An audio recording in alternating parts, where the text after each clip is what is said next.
Hello friends, welcome back to my channel exam world Bangla. আজ আমি আবারও চলে এসেছি আরও একটি কোশ্চেন সেট নিয়ে তোমাদের সঙ্গে আলোচনা করার জন্য। তো ডব্লিউবিপিএসসি ফুডে সেই এক্সাম প্রিপারেশনের জন্য জেনারেল স্টাডিজ থেকে আরও একটি কোশ্চেন সেট এমসিকিউ সেট আলোচনা করব তোমাদের সঙ্গে। এটা 20 নম্বর কোশ্চেন সেট। এর আগে 19টি সেট আলোচনা হয়েছে। তোমরা যারা যারা এখনও দেখোনি কোশ্চেন সেটগুলো অবশ্যই দেখে আসো, তোমাদের এক্সাম প্রিপারেশনে অবশ্যই হেল্প হবে। তো তোমরা যারা যারা নতুন প্রথম আমার চ্যানেলে ভিডিও দেখছো ফার্স্ট টাইম, তারা অবশ্যই আমার চ্যানেলটিকে সাবস্ক্রাইব করে নিও এবং ভিডিওটি তোমরা লাস্ট পর্যন্ত দেখো। যদি ভালো লাগে তাহলে ভিডিওটিতে একটি লাইক দিও, কারণ তোমাদের একটি লাইক ও কমেন্ট আমাকে আরেকটি ভিডিও বানানোর জন্য উৎসাহ দেয়। তো চলো দেখি 20 নম্বর কোশ্চেন সেটের ফার্স্ট প্রশ্ন কি আছে। প্রথম প্রশ্ন, নেপোলিয়ন অফ ইন্ডিয়া নামে কে পরিচিত?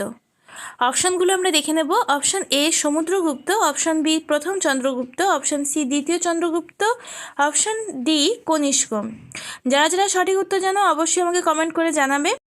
আচ্ছা, এই যে আজকে যে ক্লাসটা করাচ্ছি বা এর আগে যে সেটগুলো আলোচনা হয়েছে 19টি সেটস, তো সেই সেটের কোশ্চেনগুলো কিন্তু পিএসসি ক্লার্কশিপ এবং পিএসসি মিসলেনিয়াস এই দুটি এক্সামের জন্য কিন্তু সমানভাবে ইম্পর্টেন্ট। তো তোমরা ক্লাসগুলো অবশ্যই ভালো করে করো, তোমাদের এক্সাম প্রিপারেশনে অবশ্যই হেল্প হবে। তো এই প্রশ্নের সঠিক উত্তর কী হবে? নেপোলিয়ন অফ ইন্ডিয়া নামে কে পরিচিত? সঠিক উত্তর হবে সমুদ্রগুপ্ত। তো আমরা এখানে আরেকটু জেনে নেব যে এই সমুদ্রগুপ্তকে নেপোলিয়ন অফ ইন্ডিয়া নামে কে অভিহিত করেছিলেন? ভি এ স্মিথ নেপোলিয়নকে ভিএন স্মিথ সমুদ্রগুপ্তকে নেপোলিয়ন অফ ইন্ডিয়া নামে পরিচিতি দিয়েছিলেন, মানে অভিহিত করেছিলেন, আখ্যায়িত করেছিলেন। তো আরও একটা ভাবে তিনি তাকে আখ্যায়িত করেছিলেন, সেটা হচ্ছে 100 যুদ্ধের বীর পুরুষ বলেও কিন্তু সমুদ্রগুপ্তকে তিনি আখ্যায়িত করেছিলেন। তো এখান থেকে কিন্তু অনেকগুলো প্রশ্ন হলো। নেপোলিয়ন অফ ইন্ডিয়া নামে কে পরিচিত হলো? না সমুদ্রগুপ্ত। আর ভি.এ. স্মিথ তাকে এই নামে অভিহিত করেছিলেন। এটাও শর্ট প্রশ্ন আসতে পারে যে সমুদ্রগুপ্তকে নেপোলিয়ন অফ ইন্ডিয়া নামে কে অভিহিত করেছিলেন? তো সঠিক উত্তর হবে ভি.এ. স্মিথ। আর 100 বছরের বীর পুরুষ বলেও কিন্তু তিনি তাকে আখ্যা দিয়েছিলেন, ব্যাখ্যা করেছিলেন। তো পরের প্রশ্ন কি আছে দেখে নেব। প্রয়াগ প্রশস্তি কার লেখা? অপশনগুলো দেখো। অপশান এ প্রথম Chandragupta, option B Samudragupta, option C Hari Sen, option D Kanishka. তো এখানে সঠিক উত্তর কী হবে? সঠিক উত্তর হবে হরি সেন। প্রয়াগ প্রশস্তি কার লেখা? হরি সেনের লেখা হচ্ছে প্রয়াগ প্রশস্তি। তো এই প্রয়াগ প্রশস্তি কিসের ওপর ভিত্তি করে লেখা হয়েছিল? সামরিক বিজয়ের ওপর শিলালিপিতে লেখা হয়েছিল, মানে সামরিক বিজয়ের ভিত্তিতে। অর্থাৎ সমুদ্রগুপ্ত যে যুদ্ধগুলোতে জয়লাভ করেছিলেন, সেই যুদ্ধের তার যে জয়লাভের কাহিনীর ওপর ভিত্তি করে এই প্রয়াগ প্রশস্তি লেখা হয়েছিল। লিখেছিলেন কে? না হরি সেন। তো পরের প্রশ্নে আমরা যাব। পরের প্রশ্ন কী আছে দেখে নেব। নীল বিদ্রোহ কত সালে হয়েছিল? ভেরি ভেরি ইম্পর্টেন্ট প্রশ্ন। এই ধরনের প্রশ্ন অনেক পরীক্ষায় আসতে দেখা গেছে। তো অপশানগুলো দেখো। 1859 সালে, 1860 সালে, 1905 সালে, 1870 সালে। তো সঠিক উত্তর যারা যারা জানো অবশ্যই আমাকে কমেন্ট করে জানাও। আর হ্যাঁ, এখানে একটা কথা বলে রাখি, এর আগের সেটটাতে বা আগে তোমরা অনেকেই আমাকে অ্যান্সার দিয়েছো, কিন্তু কোশ্চেন মানে কোন কোশ্চেনের অ্যান্সার দিচ্ছ সেটা কিন্তু আমি কিন্তু বুঝতে পারছি না। তো তোমরা এইভাবেই অ্যান্সারগুলো দিও। যদি আমি এই প্রশ্নটাই ধরি তাহলে 3 নম্বর প্রশ্ন এটা। তো 3 নম্বরের অপশন কোনটা সঠিক হবে সেইটা আমাকে একটু কমেন্ট করে জানিও, তাহলে আমার বুঝতে সুবিধা হবে। তো এক্ষেত্রে সঠিক উত্তর হবে যেমন 1859 সালে, 1859। এটা মানে অপশান এ হবে সঠিক উত্তর। তো তোমরা যদি এই উত্তরটা আমাকে কমেন্ট করো তাহলে 3A এইভাবে আমাকে মানে 3-এর দাগের কোশ্চেনে এই অ্যান্সার এইভাবে আমাকে কমেন্ট করো, তাহলে আমার রিপ্লাই দিতে একটু সুবিধা হয়। মানে আমি বুঝতেই পারছি না তোমরা কোন প্রশ্নের উত্তরটা দিচ্ছ। তো এটা একটু মাথায় রেখো। তো এক্ষেত্রে তাহলে সঠিক উত্তর কী হলো? না 1859 সালে নীল বিদ্রোহ হয়েছিল। তো আমরা এখানে আরেকটু জেনে নেব যে এই যে নীল বিদ্রোহ হয়েছিল, এই নীল বিদ্রোহের নেতা কে ছিল? বিষ্ণু ও দিগম্বর বিশ্বাস। এটাও কিন্তু তোমাদেরকে মনে রাখতে হবে। বিষ্ণু ও দিগম্বর বিশ্বাস হচ্ছে নীল বিদ্রোহের নেতা ছিলেন। আর নীল বিদ্রোহ হয়েছিল কবে? না 1859 সালে। ভেরি ভেরি ইম্পর্টেন্ট প্রশ্ন, তোমরা খাতায় নোট করে রাখো। তো পরের প্রশ্নে যাই। পরের প্রশ্ন কি আছে দেখে নেব। চম্পারণ আন্দোলন কোথায় হয়েছিল? অপশনগুলো দেখো, option A Maharashtra, option B Bihar, option C Gujarat, option D Uttar Pradesh. তো সঠিক উত্তর যারা যারা জানো অবশ্যই আমাকে কমেন্ট করে জানাও। তো এখানে সঠিক উত্তর কি হবে? সঠিক উত্তর হবে বিহার। চম্পারণ আন্দোলন হয়েছিল বিহারে। এখানে আমরা আরও একটু জেনে নেব কি না, এই চম্পারণ আন্দোলনের নেতা কে ছিলেন? Mahatma Gandhi. Very very important. Champaran আন্দোলনের নেতা ছিলেন মহাত্মা গান্ধী। কবে হয়েছিল, কত সালে? 1917 সালে। চম্পারণ আন্দোলন হয়েছিল 1917 সালে বিহারে। তো এখানে আমরা আরও একটু জানবো, মহারাষ্ট্রেও কিন্তু এক ধরনের আন্দোলন হয়েছিল, সেটা হচ্ছে রামসি বিদ্রোহ। রামসি বিদ্রোহ হয়েছিল মহারাষ্ট্রে। গুজরাটে হয়েছিল খেদা আন্দোলন। আর বিহারে তো আমরা জানলামই চম্পারণ আন্দোলন হয়েছিল। আর উত্তরপ্রদেশে হয়েছিল কিষাণ সভা। উত্তরপ্রদেশ কিষাণ সভা আন্দোলন হয়েছিল। আর আওধা কিষাণ সভা হয়েছিল। আর উত্তরপ্রদেশ কিষাণ সভা, এই দুটো কিষাণ সভা আন্দোলন হয়েছিল। তো আমরা এখান থেকে কিন্তু অনেকগুলোই কিন্তু শর্ট প্রশ্ন পেলাম। প্রত্যেকটা থেকেই কিন্তু এমসিকিউ কোয়েশ্চেন আসতে পারে। তো তোমরা এগুলো খাতায় নোট করে নিও। নেক্সট কোয়েশ্চেন, পরের প্রশ্ন কী আছে আমরা একটু দেখে নেব। রেগুলেটিং অ্যাক্ট কত সালে হয়েছিল? ভেরি ভেরি ইম্পর্টেন্ট প্রশ্ন, অনেক পরীক্ষায় কিন্তু এই প্রশ্নটা এসেছে। তো অপশানগুলো দেখে নাও, 1773 সালে, 1774 সালে, 1784 সালে এবং 1783 সালে। তো সঠিক উত্তর এখানে কি হবে? অনেকেই জানো, আশা করি এই প্রশ্নের উত্তরটা আমাকে চটপট কমেন্ট করে জানাও। তো এই প্রশ্নের সঠিক উত্তর কি হবে? এই প্রশ্নের সঠিক উত্তর হবে 1773 সালে। 1773 সালে রেগুলেটিং অ্যাক্ট হয়েছিল। আর এটি করেছিলেন কে না, লর্ড ওয়ারেন হেস্টিংস 1773 সালের রেগুলেটিং অ্যাক্ট দ্বারা দ্বৈত শাসন ব্যবস্থার অবসান ঘটায় এবং কলকাতায় প্রথম সুপ্রিম কোর্ট স্থাপন হয় এবং দ্বৈত শাসন ব্যবস্থার অবসান ঘটান এই রেগুলেটিং অ্যাক্টের মাধ্যমে। কে না, লর্ড ওয়ারেন হেস্টিংস। এখান থেকে কিন্তু অনেকগুলো এমসিকিউ প্রশ্ন হলো, এইগুলো তোমরা একটু খাতায় নোট করে নিও। একটা প্রশ্নের সঙ্গে সঙ্গে কিন্তু আমরা অনেকগুলো করে প্রশ্ন করে নিচ্ছি, তো এগুলো তোমাদের আশা করি এক্সামের জন্য হেল্প হবে। তো পরের প্রশ্ন কি আছে আমরা দেখে নেব। পরের প্রশ্ন, সাদা বিপ্লব অপারেশন ফ্লাড কোন উৎপাদনের সঙ্গে জড়িত? অপশানগুলো দেখো, petroleum, option A petroleum, option B মৎস্য, অপশান সি মিল্ক এবং ডেয়ারি প্রোডাক্টস, অপশান ডি ওপরে কোনোটি নয়। প্রত্যেকটা কম্পিটিটিভ এক্সামে কিন্তু এই রেভলিউশন থেকে অর্থাৎ বিপ্লব থেকে একটা প্রশ্ন কিন্তু আসতে দেখা যায়। তো এটা ভেরি ভেরি ইম্পর্টেন্ট প্রশ্ন। তো এখানে সঠিক উত্তর কী হবে? সাদা বিপ্লব জড়িত হচ্ছে মিল্ক এবং ডেয়ারি প্রোডাক্টসের সঙ্গে। তো সঠিক উত্তর কী হলো? মিল্ক এবং ডেয়ারি প্রোডাক্টস। তো এটা মনে রাখা খুব সহজ। মিল্ক দেখতে কীরকম? সাদা, তো সেই অর্থে সাদা বিপ্লব মনে থাকবে অবশ্যই। আচ্ছা, এখানে আমরা একটু জেনে নেব যে মিল্ক এবং ডেয়ারি প্রোডাক্টসের জন্য যেই সাদা বিপ্লব হয়েছিল, এর জনক কে ছিলেন? জনক ছিলেন ডক্টর ভার্গিস কুরিয়েন। তাকে মিল্কম্যান অফ ইন্ডিয়াও বলা হয়। তাহলে আমরা কি জানলাম? Doctor Verghese Kurien milkman of India বলা হয়। তিনি সাদা বিপ্লবের জনক ছিলেন। তো এখানে আমরা আরও একটু জানবো মৎস্য বিপ্লবকে কি বলা হচ্ছে? নীল বিপ্লব। মৎস্য বিপ্লবের সঙ্গে জড়িত হচ্ছে নীল বিপ্লব। এর জনক কে ছিলেন? ডক্টর হীরালাল চৌধুরী। তো এটা আর একটা এমসিকিউ প্রশ্ন হলো। আর কি আছে? পেট্রোলিয়াম হচ্ছে ব্ল্যাক। পেট্রোলিয়ামের বিপ্লবকে বলা হচ্ছে ব্ল্যাক অর্থাৎ কালো বিপ্লব হিসেবে পেট্রোলিয়ামের বিপ্লব পরিচিত। তো এখান থেকে অনেকগুলোই কিন্তু এমসিকিউ প্রশ্ন হয়ে গেল।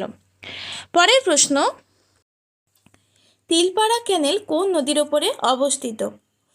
অপশনগুলো দেখে নাও। অপশন এ গণ্ডক নদী, অপশন বি শতদ্রু নদী, অপশন সি দামোদর নদ, অপশন ডি ময়ূরাক্ষী নদী। কারা কারা সঠিক উত্তর জানো আমাকে অবশ্যই কমেন্ট করে জানাও। সঠিক উত্তর কী হবে? সঠিক উত্তর হবে ময়ূরাক্ষী নদী। ময়ূরাক্ষী নদীর ওপরে তিলপাড়া ক্যানেল অবস্থিত। এটা কোথায় অবস্থিত না? পশ্চিমবঙ্গে এই তিলপাড়া ক্যানেল থেকে সেচ কাজ চালানো হয়। আচ্ছা, এখানে যে অপশনগুলো আছে আমরা একটু জেনে নেব। অপশন এ গণ্ডক নদীর ওপরে কি ক্যানেল অবস্থিত না? ত্রিবেণী ক্যানেল। অপশন বি শতদ্রু নদীর ওপরে কি ক্যানেল অবস্থিত? গঙ্গা ক্যানেল। এই শতদ্রু নদীর ওপর কিন্তু আরও দুটো ক্যানেল অবস্থিত। কে কে জানো অবশ্যই আমাকে কমেন্ট করে জানিও। আর দামোদর নদীর ওপর ইডেন ক্যানেল। তো এখানে অনেকগুলো কিন্তু এমসিকিউ প্রশ্ন হলো। গণ্ডক নদীর ওপরে তাহলে কোন ক্যানেল হলো? ত্রিবেণী ক্যানেল। শতদ্রু নদীর ওপর গঙ্গা ক্যানেল। দামোদর নদের উপরে ইডেন ক্যানেল। আর ময়ূরাক্ষী নদীর ওপরে তিলপাড়া ক্যানেল অবস্থিত। পরের প্রশ্ন, ভারতের রাঢ় অঞ্চল নামে পরিচিত কোন অঞ্চল? অপশনগুলো দেখো। Option A Durgapur, option B Batanagar, option C Haldia, option D কোনোটিই নয়। আশা করি সবাই এর সঠিক উত্তর জানো, খুবই সহজ প্রশ্ন এটা। তো সঠিক উত্তর কি হবে? সঠিক উত্তর হবে দুর্গাপুর। ভারতের রাঢ় অঞ্চল দুর্গাপুরকে বলা হয়। এখানে হচ্ছে লৌহ ইস্পাত শিল্প, বৃহত্তম লৌহ ইস্পাত শিল্প এই অঞ্চলে গড়ে উঠেছে। পরের অপশনগুলো দেখো। বাটানগর, বাটানগর কিসের জন্য বিখ্যাত? না জুতো কারখানা, জুতো কারখানা রয়েছে খুব বেশি পরিমাণে, জুতো কারখানার জন্য বিখ্যাত হচ্ছে বাটানগর। আর হলদিয়া, হলদিয়া তো আমরা সবাই জানি, প্রায় বিভিন্ন পেট্রোকেমিক্যাল এবং পেট্রো রসায়ন শিল্প হলদিয়াতে গড়ে উঠেছে। তো এখানে তিনটে শর্ট প্রশ্ন হলো।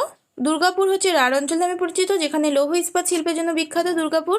বাটানগরে রয়েছে জুতো কারখানা, আর হলদিয়াতে রয়েছে পেট্রোকেমিক্যাল এবং পেট্রো রসায়ন শিল্প। পরের প্রশ্ন কি আছে দেখে নেব। পরের প্রশ্ন, ভারতের খাদ্য নিগম প্রতিষ্ঠিত হয়েছিল কত সালে? ভেরি ভেরি ইম্পর্টেন্ট প্রশ্ন, যেহেতু ফুড এশিয়ার পরীক্ষা তো এ ধরনের প্রশ্ন খুবই ইম্পর্টেন্ট।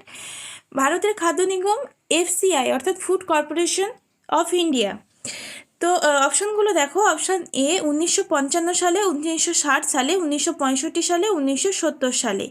তো সঠিক উত্তর হবে 1965 সালে ভারতের খাদ্য নিগম অর্থাৎ ফুড কর্পোরেশন অফ ইন্ডিয়া প্রতিষ্ঠিত হয়েছিল। ভেরি ভেরি ইম্পর্টেন্ট প্রশ্ন, অবশ্যই তোমরা খাতায় নোট করে রাখো। আর এই প্রশ্নটা 2007 সালে WBCS এর পরীক্ষাতে কিন্তু এসেছিল। আচ্ছা, পরের প্রশ্ন কি আছে আমরা দেখে নেব। কোন রাজ্যে আখ প্রধান উৎপন্ন ফসল? অপশনগুলো দেখো। অপশন এ Bihar, option B Rajasthan, option C Uttar Pradesh, option D Punjab. তো এখানে সঠিক উত্তর কি হবে? সঠিক উত্তর হবে উত্তরপ্রদেশ। উত্তরপ্রদেশ রাজ্যে প্রধান উৎপন্ন ফসল হলো আখ। আচ্ছা, পরের প্রশ্নে চলে যাবো আমরা। পরের প্রশ্ন, তড়িৎ শক্তিকে যান্ত্রিক শক্তিতে রূপান্তরিত করে নিচের কোনটি? অপশনগুলো দেখো। Option A thermostat, option B motor, option C dynamo, option D হচ্ছে রেটিফায়ার। তো সঠিক উত্তর কি হবে? যারা যারা জানো কমেন্ট করে অবশ্যই জানাও। সঠিক উত্তর হবে মোটর। মোটর তড়িৎ শক্তিকে যান্ত্রিক শক্তিতে রূপান্তরিত করে। পরের প্রশ্ন কি আছে দেখে নেব। আচ্ছা, এই প্রশ্নটা কিন্তু 2010-এ WBCS এর প্রশ্ন ছিল।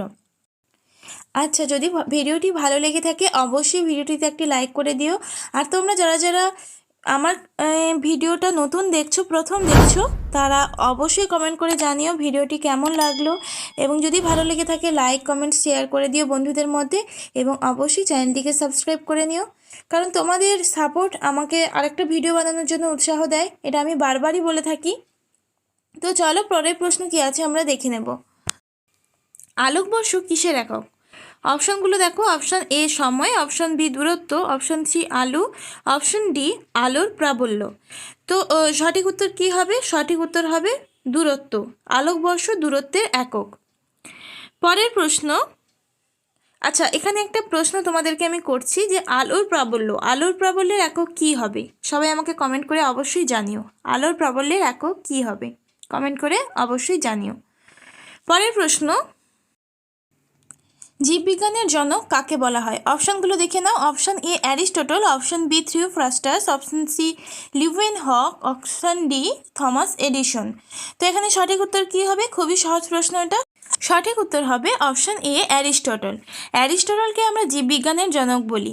আচ্ছা, অ্যারিস্টটলকে আমরা প্রাণীবিজ্ঞানের জনকও বলে থাকি। তাহলে জীববিজ্ঞানের এবং প্রাণীবিজ্ঞানের জনক বলা হলো অ্যারিস্টটলকে।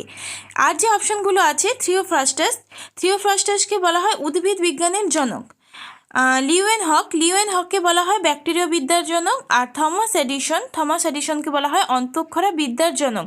এখানে কিন্তু 4টে এমসিকিউ প্রশ্ন হলো, তো এগুলো তোমরা একটু নোট করে নিও। পরের প্রশ্ন কি আছে আমরা দেখে নেব। সিনকোনা গাছের কোন অংশ থেকে কুইনাইন তৈরি করা হয়? অপশনগুলো দেখো। অপশন এ বীজ, অপশন বি পাতা, অপশন সি ফুল, অপশন ডি ছাল। খুব সহজ প্রশ্ন, দেখে মনে হচ্ছে খুবই সহজ প্রশ্ন, কিন্তু পরীক্ষার হলে আমাদের এই সহজ প্রশ্নগুলোই মাথায় বেশি কনফিউশন সৃষ্টি করে যে কি হবে। তো এখানে সঠিক উত্তর কি হবে? তো কারা কারা জানো অবশ্যই আমাকে কমেন্ট করে চটপট জানাও। সঠিক উত্তর হবে অপশন ডি ছাল। সিংকোনা গাছের ছাল থেকে কুইনাইন তৈরি করা হয়। এই কুইনাইন কোন রোগের ওষুধ জানো নিশ্চয়ই, আশা করি সবাই। কুইনাইন ম্যালেরিয়া রোগের ওষুধ হচ্ছে কুইনাইন। আর ম্যালেরিয়া রোগ কোন প্রাণীর দ্বারা ঘটিত, কোন পরজীবী দ্বারা হয় না প্লাজমোডিয়াম পরজীবী। আর কোন প্রাণী এর বাহক হিসেবে কাজ করে? স্ত্রী অ্যানোফিলিক্স মশা। অনেকগুলো প্রশ্ন কিন্তু এখানে হয়ে গেল। স্ত্রী অ্যানোফিলিক্স মশা, প্লাজমোডিয়াম পরজীবীর নাম হলো প্লাজমোডিয়াম, আর কুইনাইন হচ্ছে ম্যালেরিয়া রোগের ওষুধ। পরের প্রশ্ন কি আছে দেখে নেব। নিম্নলিখিত কোনটি একটি প্রোটিনের অভাবজনিত রোগ? অপশনগুলো দেখো। Option A scurvy, option B rickets, option C kwashiorkor, option D রাতকানা। তো এখানে সঠিক উত্তর কী হবে? সঠিক উত্তর হবে কোয়াশিওকর। কোয়াশিওকর একটি প্রোটিনের অভাবজনিত রোগ, মূলত এটি শিশুদের দেখা যায়। এছাড়া প্রোটিনের আরও একটি অভাবজনিত রোগ রয়েছে, সেটা হচ্ছে ম্যারাসমাস। ম্যারাসমাসও কিন্তু প্রোটিনের অভাবে দেখা যায়। এখানে যে অপশনগুলো আছে দেখো, স্কারভি আমরা সবাই জানি স্কারভি ভিটামিন সি এর অভাবে দেখা যায়। রিকেট শিশুদের রিকেট দেখা যায় ভিটামিন ডি এর অভাবে। আর রাতকানা সবাই জানি ভিটামিন এর অভাবে। তো আজকের প্রশ্ন এই পর্যন্ত। তোমাদের যদি ক্লাসটা ভালো লেগে থাকে অবশ্যই একটি লাইক করে দিও এবং বন্ধুদের মধ্যে ক্লাসটি শেয়ার করে দিও। আবারও বলছি, যারা প্রথম আমার চ্যানেলে ভিডিও দেখছো, যদি ভিডিওটি ভালো লেগে থাকে অবশ্যই চ্যানেলটিকে সাবস্ক্রাইব করে নিয়ে আমার সঙ্গে থেকো, আমাকে সাপোর্ট করো। তো আজকের এই পর্যন্ত, দেখা হচ্ছে নেক্সট ভিডিওতে। Thank you.